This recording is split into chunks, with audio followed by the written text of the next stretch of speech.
Hey guys, I just want to kind of clarify a few things. I've been hearing a lot of misinformation lately. Not so much even misinformation, but I would say more so people don't understand 100% how their mortgage works, or over the course of the entire, let's say, 30-year term, what ends up being the total interest cost that they'll be paying. What I want to focus on is, and it's going to be a quick video, but if you currently look at the interest rates for houses, let's say you're buying a $370,000 house, okay? Your credit score, let's say it's 740, which is above average, and you're doing a 30-year loan, which probably 80% of the people do a 30-year. We'll get to that in a minute. So the rates are currently right around 2.6, 2.7, 2.7, 2.8, right? Something like that. We'll stay on the low end, just let's say best case scenario, okay? Don't worry about the points yet. We won't go into the points, any of that, or any upfront costs, or any closing costs. Just want to keep it very simple for you. So purchase price $355, down payment 20%. Let's say a down payment. What if you don't have 20%? What if you don't have $7,000? What if you put 0? Nobody will usually loan to you. So let's say we do a minimum down payment of 5%. Okay, so here we are at 5% minimum down payment, $17,760, 5% of $355. Okay, so what I want to show you is this: $355,000. Okay, go to mortgage calculator, which is on Bankrate, by the way, if you want to go there, bankrate.com. So let's say house is 358, close enough. So you're looking at this and saying, oh wow, my monthly payment is only $1,800, right? Plus bills. Let's say you're all in at two grand for a $360,000 house, which you can get a pretty decent, probably 2-bedroom, or 2 or 3 bedroom, maybe 2-bath house. Okay, so we're on a 30-year loan, 0 down payment. Let's say we do 5%. Okay, so we keep everything nice and equal with what we were before at. So we're not going to go into amortization yet. All this is showing you is basically over time how your principal balance will in fact go. You're going to be paying for each monthly payment higher for your principal and lower for your interest. At first, when you start off, you're going to be paying usually more interest than your principal. And then over time, it's gonna drop down, and the interest is gonna drop down, and you're gonna be paying more principal, which is the actual what you bought the house for, instead of the interest. Okay. Now here's what I want to focus on. What a lot of people don't look at. So go to payment breakdown. Okay. We're not gonna go into property taxes, HOAs, none of that yet. This is just, I want to show you why I feel like a lot of people have a misconception of what they're actually signing up for. They look at the low monthly payment of $1,700 and they're like, great, and they don't really think about what it's going to cost them over the long run. So right here, let me see, where is it?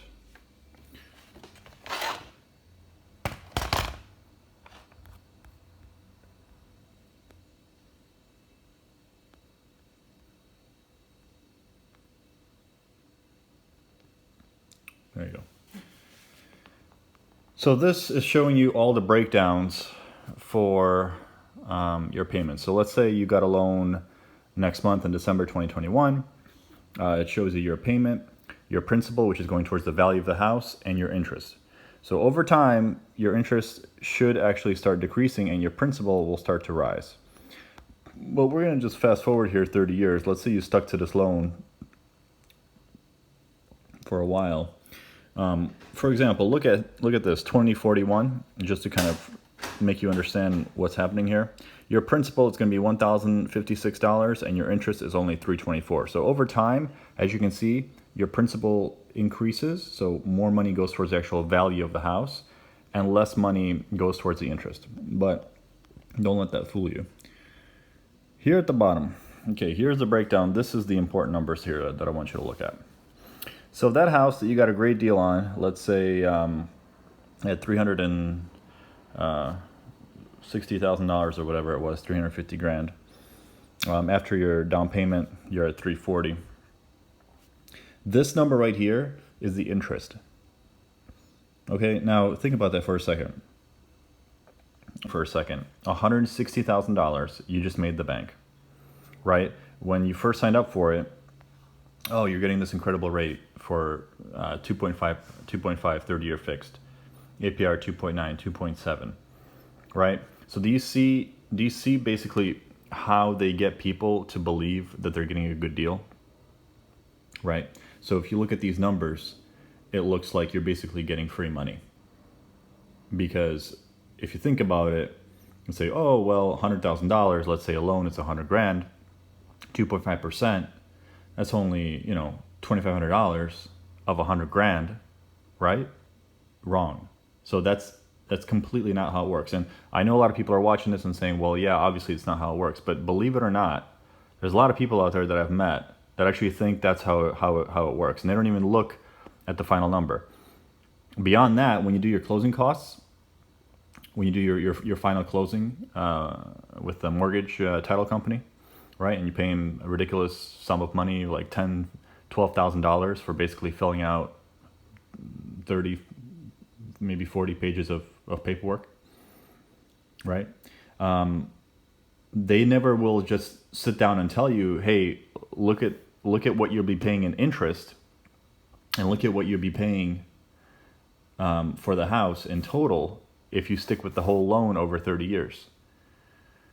Okay, so I just want you to understand that this number right here, 497, almost 500 grand, right? So let's say your house goes up in value, I don't know, let's say normally 2-3% a year, okay? And you're thinking, oh, I'm making all this money, it's great, I can sell it and make 100 grand, 150 grand or whatever on it, or maybe 160, 170 grand. You're actually not making anything. In best case scenario, you're breaking even. Do you see? Because you've already paid all that interest out, 160 grand. So when you sell your house and you make 160 grand, it's not like profit. You see what I'm saying? Because you've already paid that interest to the bank. The only person, the only entity profiting in this whole situation is the actual lender. Okay? That's why I always recommend a 15-year fixed. Uncheck that.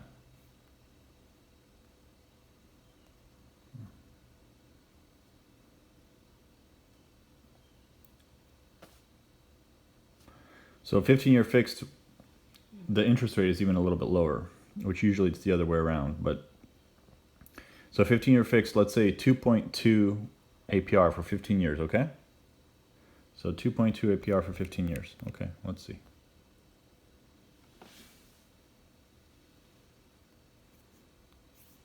Let's do 2.3 even, just to be safe.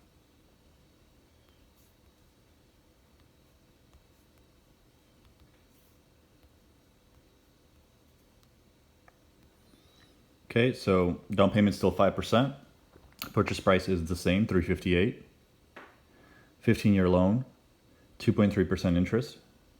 Now let's look at what happens towards the end of your 15-year term. Okay. So 15-year term, I know you'll be paying more. The monthly payment will be more. We'll look at it in a second. But look at how much money you're saving over the course of that additional 15 years that you didn't have to take. Right? So you're still paying a ton of interest. $62,000, a ton of interest. That's why even if you get a 15-year loan, you have to pay off the house as soon as possible. Double up on your monthly payments if possible. Right? Because you want to this number you want to be as low as possible. The actual interest number. So the house ends up being $403,000.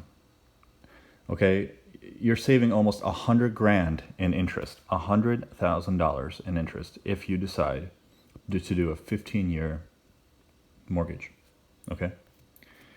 Your monthly payment, instead of being, what was it, $1,600 or $1,700, it's $2,500. Now that is more, but think about it like this: would you rather limit going out to maybe 2 or 3 fancy dinners a month and put that money towards your house, towards your monthly payment on a 15-year, and save $100,000?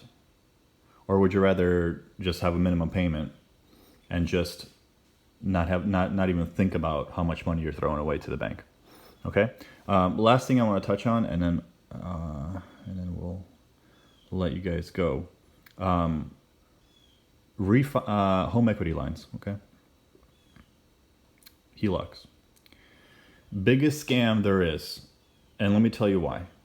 Once you sign up for this thing, essentially what you're doing is, let's say you miss, anything can happen in life, right? You can lose your job, whichever. Let's say you miss 3, 4 monthly payments, 5 monthly payments.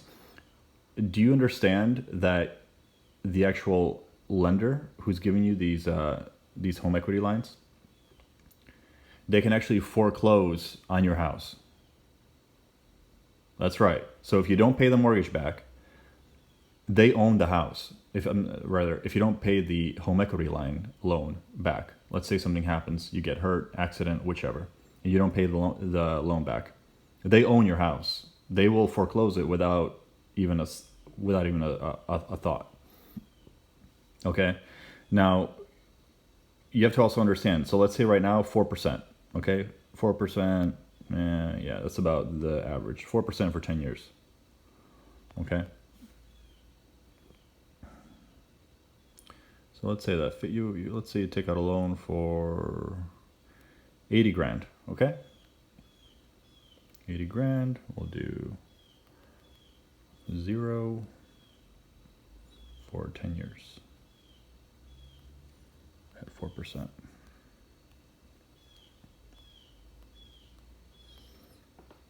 These are the home equity terms, okay? So let's say you take out 80 grand, 4% for 10 years, home equity line. Oh, great, you got all this money, 80 grand. You could do a kitchen remodel, addition, not even. Addition's gonna be closer to 150 grand.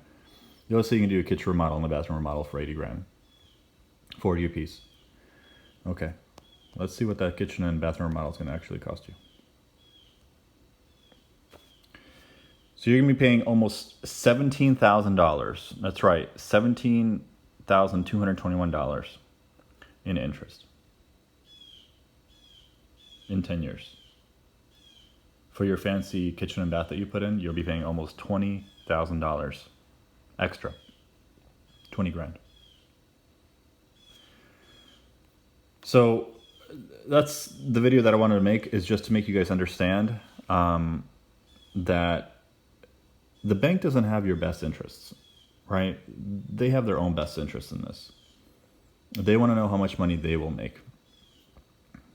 The other thing is, I will mention, we had a mortgage initially with Quicken Loans, okay? Quicken Loans mortgage, and the reason we went with them is not because they had the lowest interest rate for the 15-year mortgage that we have, but it's actually because they had a good app on the iPhone. They had a great interface on the website. We can log in with a Touch ID, look at how much is left on the principal, pay off early. It's great customer service for the most part. You can get a hold of somebody relatively quickly. And then, and again, I was not aware that this can even happen, since it's a learning curve for us. Then they ended up selling the loan to a company called Loan Care, which is, if you look them up on Google, I think they have a review of like 1.2 or 1.4. And it's absolutely horrendous. You can never get anybody on the phone. Communication with them is almost impossible. We wanted to get a payoff on the house. It's a letter that they send you in the mail. It's been like 2 months, 3 months, still haven't received anything. So just know that if you sign up with a particular lender, just because you like their interface or their app, or you like the guy at the bank or whoever, don't do that. only sign up for a loan or a mortgage based on the numbers. If the numbers make sense, that's who you go with. Forget going with the greatest lender just because they own a baseball stadium or a football field next to you and you think that Quicken Loans is the end all be all. Go strictly by the numbers, because your loan will be sold, especially if you pay on time on it like we do.